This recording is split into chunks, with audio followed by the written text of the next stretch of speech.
আল্লাহ, সারাদিনই একটা কাস্টমার আসলো না। কি হবে কি অবস্থা করিম ভাই? পাপেরি মুখটা আরাম শুকনো শুকনো লাগছে। না জানি কি হবে।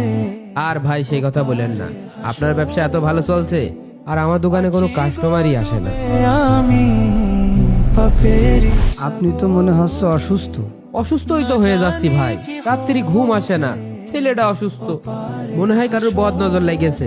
সকালবেলা ফজরের নামাজের পরে চলেন হুজুরির কাছে যাই। বিনাই তোমারি সুপারিশ বিনা হুজুর, ব্যবসায় বরকত নেই, ঘরে অশান্তি, কি করব কিছুই বুঝতে পারছি না। আপনি ঘরে ঢোকার সময় কি দোয়া পড়েন? দোয়া? না হুজুর, দোয়া টোয়া তো পড়া হয় না। বাথরুমে ঢোকার দোয়া, ঘুমাতে যাওয়ার দোয়া, ঘুম থেকে ওঠার দোয়া, এগুলো পড়েন? সত্যি বলতে হুজুর, কোনো দোয়াই পড়া হয় না। বলতে না পায় যদি শোনেন ভাই, বদ নজর কালো জাদু থেকে বাঁচার সবচেয়ে বড় ঢাল হচ্ছে মাসনুন দোয়া। কি হবে আমার। কিন্তু হুজুর, আমি তো আরবি পড়তে পারি না। নবীজি সাল্লাল্লাহু আলাইহি সাল্লাম আমাদের প্রতিটা মুহূর্তের দোয়া শিখিয়েছেন। এই দেখেন, এই হলো মাসনুন দোয়া, দোয়ার স্টিকার। এই নেন, দেখেন। দোয়া? সূরা নাস, আয়াতুল কুরসি, বাকারার শেষের দুই আয়াত, দুরুদে ইব্রাহিম।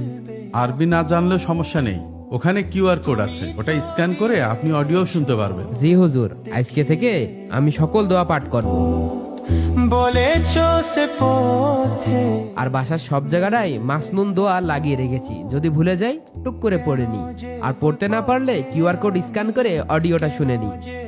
মাশাআল্লাহ, সঠিক উচ্চারণটাও শিখে ফেললাম। জীবন পার কবরে কি খবর করিম ভাই?